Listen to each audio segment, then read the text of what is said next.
I am super excited to be sharing today's interview with you, which is with an amazing OT named Nicole Woodruff, who is the owner of Intuitive Therapies and Pelvic Health. She is a past graduate of Private Pay MBA. In today's interview, we talk about how she got started, how she was able to quickly grow her caseload to more than 12 clients a week, and how she manages all of the tasks that she has while still showing up for her family and for her community. I hope you really enjoy today's interview. So I am super excited to be hosting Nicole. She's a fantastic OT. And Nicole, I wanted to start it off with just going back to the basics. So what inspired you to start your private pay practice, and what were some of the obstacles that you covered? Yeah. So do you want like the short version? Any version you got. Yeah. Okay. Well, I guess I was inspired initially. This was like 3 years ago. So I was recovering postpartum myself, and I had a physical therapist who came to my house and did pelvic floor therapy with me. And it was during this process that I learned so much about my body and just this model of practice that I didn't really know existed. And I didn't know how OTs could do this, right? Yeah. So fast forward several months later, I am also a yoga teacher. So I took a prenatal yoga training, and through that process, we talked so much about the pelvic floor. And I was explaining to like the other yoga teachers in training all this stuff about their pelvic floor. And I realized, wow, I actually know more from just taking, working with the PT. I wonder if I could do this. So then I took my first class. And at the time, I didn't even know about Lindsay's course or any of the OTs working in the space, because I went to my PT who worked with me and asked her, where do I get training? Yeah. Told me about Herman and Wallace. So I took my first course like a few weeks later, and it was just like this whole like eye-opening process of learning about this area of practice that I didn't know existed. So from there, I started to just like market. So this was like 2021, market to my local moms group and, just people in my community about this training I took. And at the time I had, almost 10 years experience, and how I could help them. Right. So yeah. I was doing that in people's homes for a short while. And then I got pregnant again with my second child. So between teaching yoga and doing some home visits, I wasn't putting like my all effort into my business at that point, because I was pregnant and it just felt like really overwhelming. So after I had my baby, I was thinking about, how do I get back into this? Like, I feel like I had lost literally every single ounce of momentum I ever had before. I really wasn't teaching yoga. I didn't want to teach yoga because I couldn't leave my baby for that long. So I decided to go work for another practitioner. And so I did that. I started in December of 2022, and I worked 3 or 4 days a week, depending on the week, for like a year, 18 months about. Okay. And so that's coming up into where I just started chapter 2 of starting my own practice. Is, like I said, the shorter version here is, so I was working for another practitioner for this 18 months. And I feel like this was actually for me personally, it was a really helpful step in my journey, because the big piece that I was missing through all of this was the confidence that I really needed. Yeah. And taking one Herman and Wallace course is like, it's just not, it's like a whirlwind of a weekend. You don't leave there with confidence and feeling like you really know what you're doing. And I just didn't. And trying to like learn a whole, like I had been an OT, like I said, almost 10 years, but trying to learn a whole other area of practice at the same time was so like overwhelming. And so doing that while postpartum, because I personally, I just don't do well with like the lack of sleep and the postpartum hormones, like all of our, my clients, I can relate to them in so many ways because of it. So taking this pivot, even though looking back on it was like, I was giving up for the time being, for me, it was like very helpful for my career, because it pushed me forward and it forced me into the clinical knowledge that I really feel like I needed to be where I'm at now. So during those 18 months, I like found who I was as a practitioner and really established like a really good sense of pelvic health and my style of treatment and what works and what doesn't. And then throughout the course of working there, I kept finding a certain clientele that I could relate to in a different way than just like my standard pregnancy postpartum client. And it was the more of like the medically complex clients. I felt very intrigued by helping them figure out, what's really going on and just to feel better, because part of my backstory too is that I have, on and off like autoimmune type conditions and chronic pain throughout my entire like 20s and into my 30s. I'm 35 now. So it's been a long time that I was dealing with these kind of things. And I just felt like the most, just empowered and passionate about helping those clients. So I thought to myself, what if I do this, marketing more to these clients versus just every single person with the pelvis? Now, granted, I'll work with everybody for pelvic floor, but it really, my sole focus of my practice is going to be the people that have tried other things, who really just don't really understand what's going on with their body.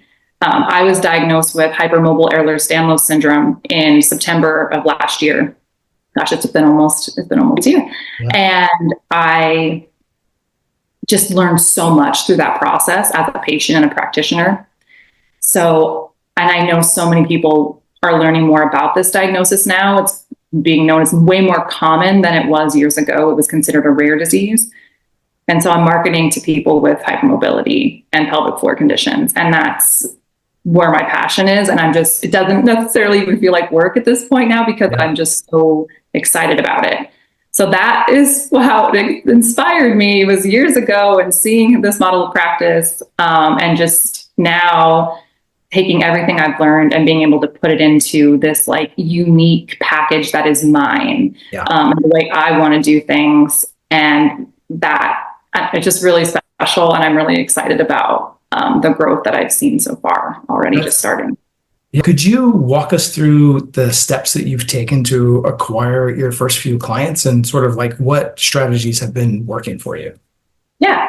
So they've kind of come from like a lot of different places starting off, but honestly, so once I got my office space secured, I wanted to make sure that like clients, anybody I worked with previously would know where to find me. So I decided to put that on Instagram, and right away, I had a few people reach out. So those were some people that maybe I had treated in previous years or treated at my old job, who reached out and said, hey, like, I want to see you. When are you seeing? I'm like, come on, next week, whatever.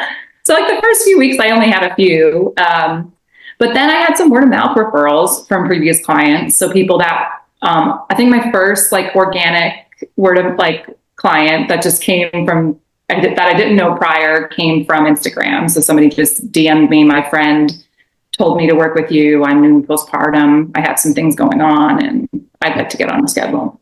So I made sure I had my EMR system set up too before I did this as well. I wanted to mention that I went with Jane, and because I had used that year in 2021, and then I had used it at my previous job. So it was most familiar to me. So I needed to have I like rushed before I saw these people to get my intake forms done. And my consent forms, and then just like a workable treatment note and an evaluation.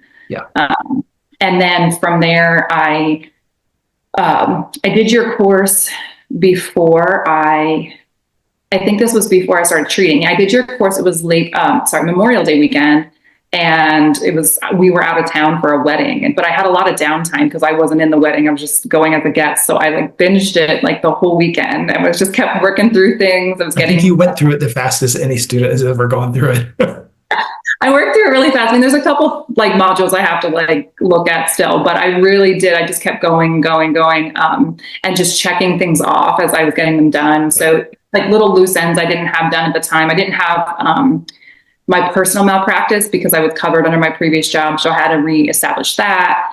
And I had to reestablish my, I can't think of the number that the NPI for my NPI. Yeah. So I had to get that done. So a couple of different things that was really helpful. Like I just checked off the list, and then I made sure I had all the things I needed for my EMR.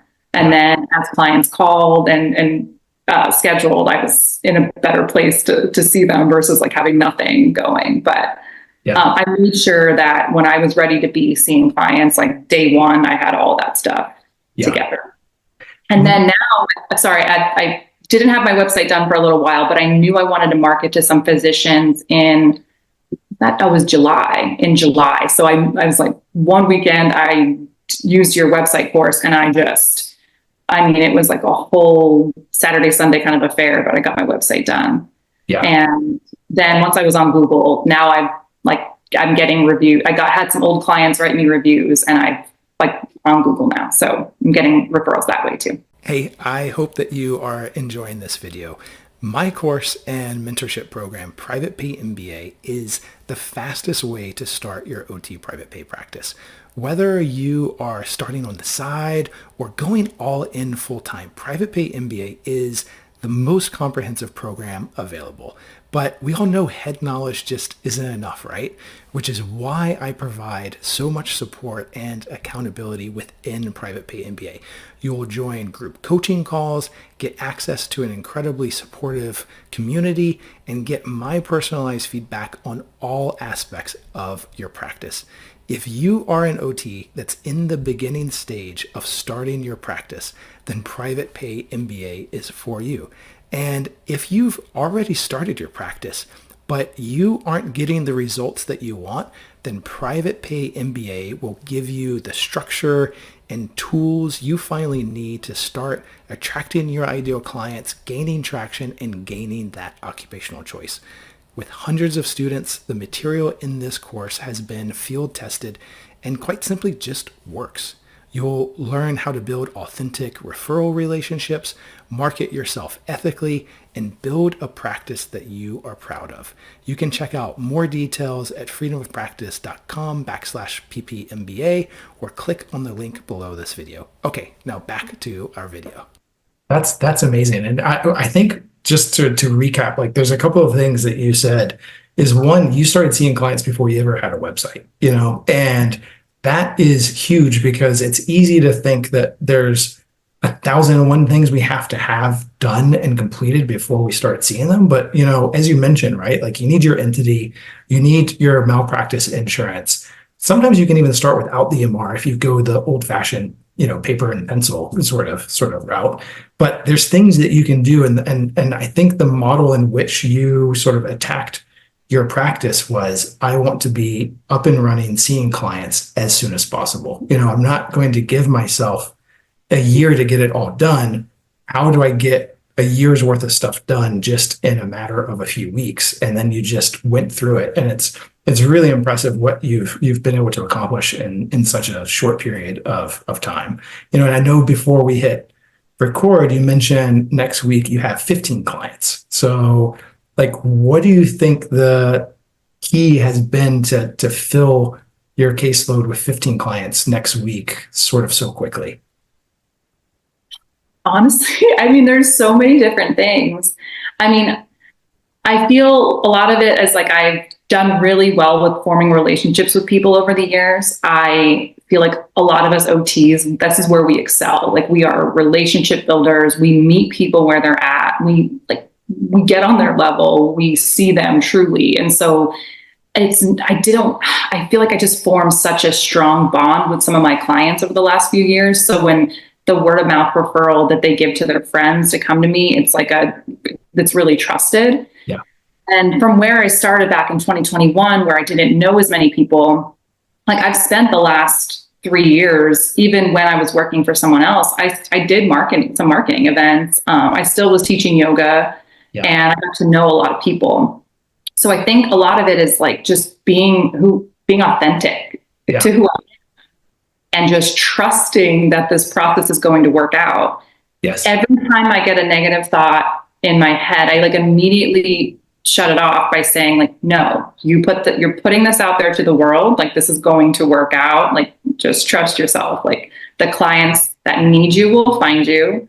Your schedule will fill. And this has just been my mantra over and over again. And I told you, I don't want to get woo-woo on this interview, but it really has helped me with maintaining the energy that I need to stay in this flow, in this workflow to keep growing and keep moving forward.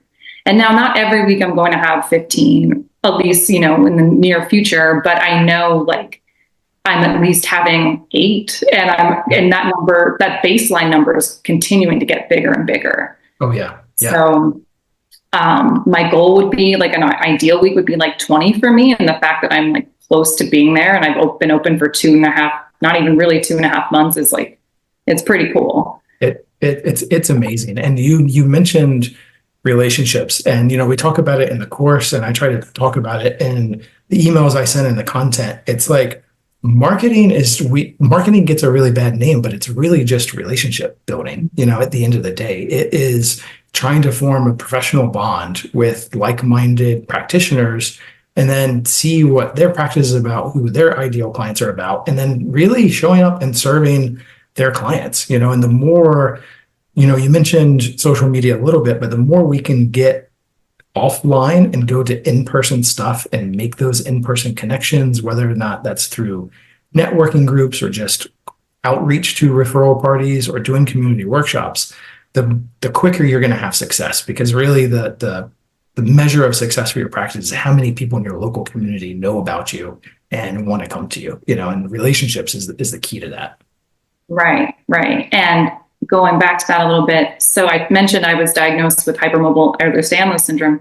So since that diagnosis, I have been really trying to like feel, better myself and learn more about managing it. And I've truly done that. I feel like using my OT, expertise, and now like what I've learned as being a patient, I've combined that to make like a really good model of care for my clients. Yeah. And so, but all the practitioners I've seen over the last year, I've just marketed to all of them. Yeah. So I had an OT recently ask me, how are you getting referrals from like doctors that are like, and providers? And I said, honestly, some of them, I'm a patient of theirs, but like I have a relationship with some of these people. They've seen the progress that I have made and like how well I'm doing. And so, I've seen this another tip, like I have pelvic organ prolapse. It was from postpartum, right? From having one of my first deliveries. And so I, as an OT, thought, well, let me go see the different urogynes in the area, because I want to know, one, what are my treatment options for the future? But I also want to know, like, who do I feel the most comfortable with and confident sending my patients to? Yeah. So I've been to 3 different urogynes in the Tampa area. And just last week, while I'm recovering from a prolapse surgery, I got a call from a new client that was referred to me by my surgeon. So like, it's amazing. Just by taking care of my own health and, just mentioning to these providers, hey, I'm actually a clinician, this is what I do, and give them some cards, they're referring to me. And that's just like being authentic to who I am. So. Yeah. It's a great strategy. And I'm glad you brought it up, because our experience was the same. So in New York City, we went to a functional medicine doctor because we had some stuff to work through. And over the course of that treatment, you're obviously getting to know the person pretty well, right? And of course, it's going to come up, what do you do? Who do you serve and everything? And for us, it was like, like, we're not currently referring to a functional medicine doctor. Like, can we start sending clients to you? And then, of course, she started to reciprocate and sent clients to us. And we did the same thing with chiros and even PTs, because we had some orthopedic stuff going on. And so it's a great way, looking at your professional network of who you're currently seeing, making sure that you don't build this dream practice and then not tell the people in your network about it. Yeah. And like literally, and your course, going back to that, was so helpful, because in one of your earlier modules, you're like, you really only need like 3 to 5 people in your network to market to. And I'm like, I got that. I know I could do that today. So I felt really confident that, okay, I'm just going to speak to the people that I know. And then from there, I will open it up when I feel like I need to. And that's the phase of where I'm at now as far as growing. Yeah. So, but functional medicine is a great example. I just did a year functional medicine membership, and I have such a good relationship with my provider. And I've sent her so many clients, and now she's reciprocating and sending them back. So it's such a great referral source for pelvic health OTs for sure. That's amazing. And so with your schedule getting full and next week 15 clients and everything, like how are you managing your time? So So how are you making it all happen? Yeah. So this is the hardest thing for me, and I'm sure many other OTs will agree. It's not really the easiest thing. It's not something that I am good at or anything that comes naturally to me. So I'm trying to just take it as like, if I can do one or two things, if it's small things, maybe two, or one more bigger thing like per day to help like move things forward, I will do that. If I have a lot of clients on those days, then I'm not going to beat myself up and worry about, getting a bunch done for the business. But on the days where I don't, I'm trying to do a little bit more, as far as like, if I have some days next week where I have 4 or 5, and then some days I have 2. So on those 2 client days, I might do a little bit more of the admin work. Right. That's this part that's been a little bit more challenging for me, is like, I'm doing my own laundry. I'm doing, the phones. Any inquiries that come in, I'm, the one answering the calls or responding to the emails. I have to make all the schedule changes on my schedule. Versus at my old job, I had somebody doing those things and I didn't have to think about them. Yes. I think a virtual assistant as your first hire is in your future. Yeah, I think it definitely would be my first, but I just want to make sure, like, I really need to figure out my financial situation. That's another thing I'm still working on, before I make that leap. Yes. Yeah. No, that makes sense. But I think it's, what I hear you saying about the time is that you're taking advantage of the time you have, and if you don't have a lot of time, you're okay with putting it down and knowing that you're going to get to it. But then, like, for instance, you were at that wedding, and so like you did a bunch of stuff for that. There was the meeting that you had going into I think you said a doctor. And so you just, worked on your website and got that done like really quickly. And we talk about it in the course, work expands to fill the time allotted for it. And so if you give yourself a month to do your website or a month to do marketing, it's going to take you a month and a day. But you could also similarly get it done with probably 90% of the results much, much faster. And it seems like you do a really good job, even though you're, saying that this is an area you're struggling with. You do a really good job of just continuing to make forward progress, and doing one thing after the other and not staying stuck, which is so important. Yeah, I mean, honestly, like, I feel like I'm at a place now where it's like, obviously I want to continue to grow. So I know now it's time to like reach out to other providers, but I feel like I have like the bones of the practice done. Like, I have my office space. I really have everything I truly need on a day-to-day. I already have those things. And supply wise, it's just a few things that I need to order like on a recurring basis. Yeah. And, revenue for my office luckily isn't too bad. And then from there, like, I have my website, it's done. Sure, I'll make updates, from time to time, but that part's done. I'm on Google, that part's done. Like, getting my insurance and the NPI number, all that stuff is taken care of. So checking all that stuff off just was so important, because then I can finally, okay, day one, I'm ready and I don't have to worry about any of those things. That's right. Now I'm working on like things that aren't as top of the, a triangle. If I'm thinking about a pyramid of like what's important, it's like patient handouts, educational handouts. I've been like slowly working through them. This last couple of weeks I'm off, working on getting my exercise library uploaded, and then sending out more marketing, inquiries to physicians and other practitioners that I want to market with in the area. Yeah.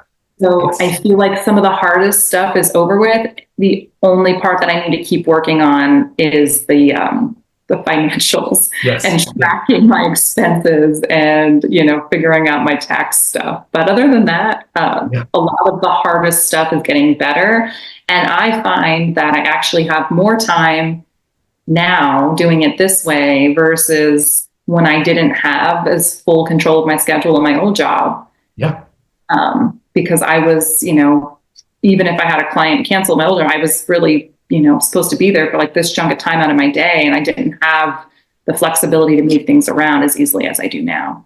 Yeah. So. That's incredible, Nicole. And I think that the financial aspect is always really sort of challenging, but I think that the theme of this is that you're not letting perfection stand in the way of getting anything done. And yes, you do the critical building blocks in the beginning, but then you're focused on the most important thing, really, which is get revenue into your practice, right? Because all of the expenses, everything else, growth, being able to build out more marketing materials, being able to pay print cost for your client education handouts. Like now you have the revenue coming in to be able to start to allocate to those things and to be able to start to grow.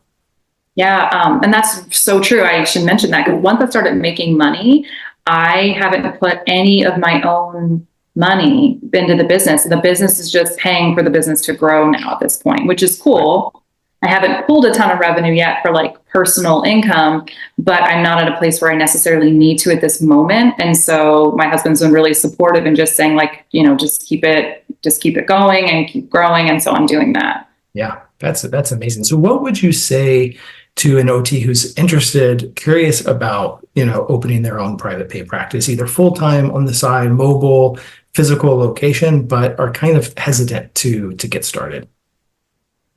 Yeah, I guess I would say like, I would have to know like what's your hesitancy and what's holding you back? Because if it is the confidence piece, if it's the clinical skills piece, then like for me, like I said, like checking that box and kind of working on that first really helped me then move forward to where I'm at now.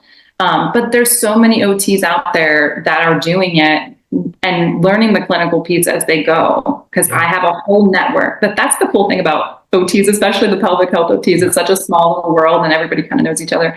But there's such a great network of OTs who are doing that. Yes. And that's another thing that helped me too, because I got to see friends and colleagues with less years of experience who are just doing it and just figuring it out. And their practices are growing and they're making so much progress and where they started. Like the OTs I met at the summit in 2023 compared to the OT, where they are now is just, it's crazy. They've made so much progress. Like 2 of them are considering hiring already. And when I met them in August of last year, they were just starting their practices. Yeah. So it's just really cool. I'm like, if they could do it, I can do it. Like I've been like a clinical mentor to them. I know that I can do it. So just if you're doubting yourself, I would just say, what's holding you back and kind of figure that piece out. Yeah. And then look at all the other OTs around you who are being like successful with all of this and just figure out what you need to move forward. Because for me, it was a mindset thing and it was a confidence thing. And it was funny, before I started your practice, I did a lot of mindset work, like before I quit my job. I think it's what helped me to get to where I needed to be to work up to quitting was the mindset piece. I started working on this app that I found, and like every morning I would listen to these affirmations and just building up my confidence and learning just like what exactly it is that I do see for my future. And once I got a good handle on that mindset and confidence, that was what I needed to like take those steps forward. Yeah. Well, I think it's really cool that you start your course with that, because for most people, I really do think that's what's holding them back. I think you hit the nail on the head. 100%. It's always mindset, and just feeling underconfident, feeling like you don't want to bother people, feeling, all of those like icky feelings we think about. But it's like, once you can get past those feelings and start doing the work, like it's amazing how quickly things take off. Like my wife and I talk about this all the time. Like we are always our own worst enemies. Like our potential is always so much greater than what we think it is. And just conquering that mindset piece, which is why we start the course with that. I think it's just, it's always an ongoing thing. Like you're always going to have mindset work to do, because as you get to different levels, the problems are going to be different, And so just establishing that practice, like I love that you were working with an app and just had something daily that you were doing, because it's a muscle. I still do it. Yeah, I still do it. Like before this, I was like, okay, I must speak clearly. Working on it, working on my affirmations and just like my mindset and just putting who I want to be out for the world. Yeah. Because I think OTs, we have such good intentions, but sometimes like that follow through and presenting that can be the hard part. Yeah. So, and I remember where I was at in 2021, I just felt so uncomfortable with charging like a certain rate and just didn't know like who's going to pay this. Like, this is crazy. But then this time around, I was like, no, like these are my prices. And when people call and they ask me, I just say it confidently, and they can call somewhere else if they're not okay with that. So, and I'm just trying to keep that mindset. Like, the right clients who need you will find you, and they'll be okay with figuring out your pricing. Yes. Yeah. I love that confidence. I know it took a lot of work to get to that confidence, but it's very refreshing to hear. And I think it's going to be very refreshing to the OTs listening to this, to hear that. I hope so too, because I worked hard to get to this place where I have this confidence. I didn't have it at one point. And so if I can do it and I can build upon where I'm at, like, so can you. But listening to people like what I'm saying now really helped me think, okay, they can do it, I can do it. Yeah. And it took so many times to hear these success stories for me to say, like, okay, I'm doing it. Today's the day I'm doing it. So today's the day I'm going to get it done. So you've been very generous with your time. I just want to wrap up with sort of one last question, which is, looking back to your journey, what do you wish you knew before starting that would have maybe potentially made your journey a little bit easier? Yes. Hang on one second. You can edit this out. I took notes earlier, and I thought of what I was going to say for this. Oh, okay. So kind of going back to what I was saying earlier, just about managing time. This is the part that is just, you don't think about as much when you're starting a practice, especially if you're coming from a role as an employee. So for me, it was like that administrative stuff and realizing how much time a lot of these tasks take. Yeah. Like folding my laundry and, it's simple, but it adds up. I know, right? Yeah. Scheduling people.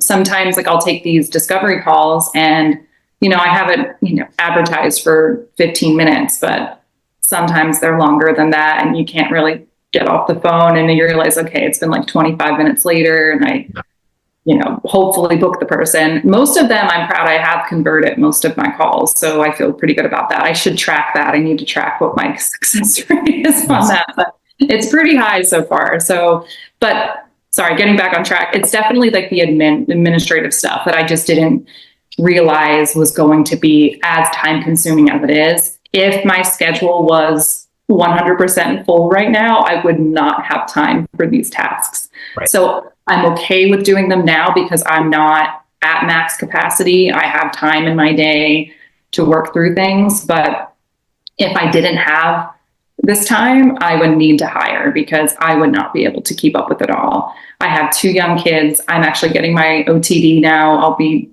finished with that in a few months. I just have a lot of other things on my plate in addition to my business. So these are the kind of tasks that I see in the future delegating out. Yes. Need to figure out when the time is right to do that. Yeah.